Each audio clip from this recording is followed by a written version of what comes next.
Hi, Pat the Podcast Editor here. This week on Knowlton Nuggets, we're going all the way back to episode 3, where Dan and Lloyd look back at one of their biggest professional fails. Luckily, they've learned a thing or two since then, and they're more than happy to share the story with all of you. Let's dive in. Like Dan said, it's probably 3 or 4 years ago, so much earlier stage of the business, where we were just kind of getting to grips with things.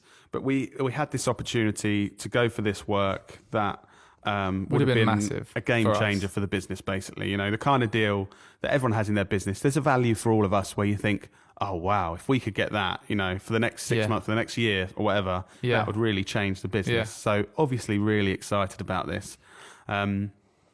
So we had phone calls with them and that kind of thing. We get in the car. We drove a couple of hours. It was just past Brighton. So a couple of hours to get there.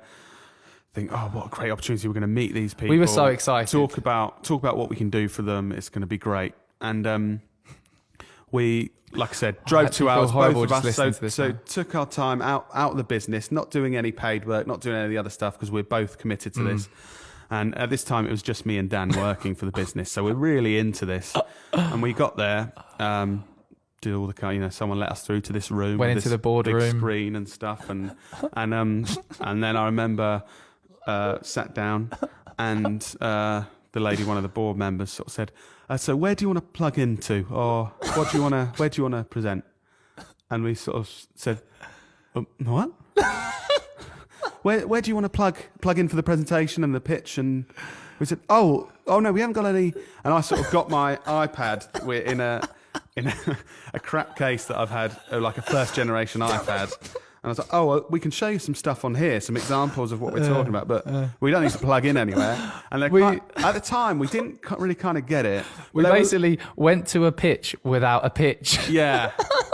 We didn't. It took a while for it to sink in, but they looked a bit confused, and we were like, "What? We don't need to plug in anything anywhere. What do you mean plug in?" But we kind of naively thought we were going all the way there to chat. Yeah, to chat. Oh, we can tell them about our ideas and stuff.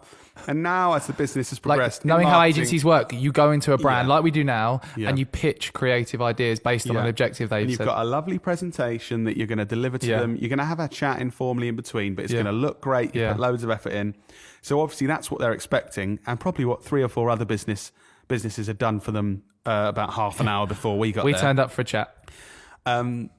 And that was, I just remember that feeling. Well, actually, I realised it was a failure much before Dan, because I'm a bit more... You're much more self-aware. I can read people a bit better. So I walked out and I was like, oh man, they were expecting us to pitch them with a really great presentation. And what? And Dan was going, what? What, you don't think they liked it? I was like, no. They were expecting a proper pitch, and we just went in and had a coffee, like, yeah, we can do good stuff for you if you want. And then it started sinking for Dan on the drive home. And it's like, oh, I didn't get that at all. And he's like, oh, yeah, they were saying about plugging stuff in and things. Yeah, and they were they set the room up for a presentation. Do you know what, though? It's how, think of all the work we put into that. We didn't put much work, but in terms of the time out of the business and how excited we got, and we literally thought we had that in the bag.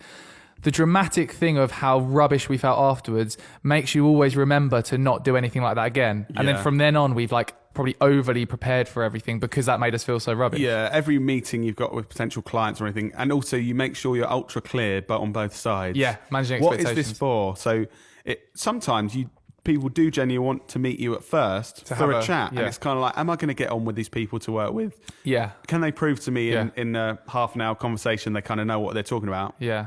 And then the next thing would be a pitch. Yeah. But like you said, now we completely make sure we know. So that failure, we 100%. Well, that's had such a positive impact on our. But it does feel so rubbish. Because we would have just kept turning up to meetings with people with certain expectations and us with completely different expectations.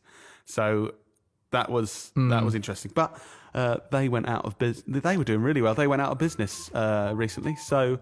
Probably because they didn't work with us. So that's for them. They should have learnt from it, shouldn't they? Really? So there you go. And if you want to hear any more cringeworthy stories, take a look back at episode 3, and we'll see you next week for another Knowlton Nugget.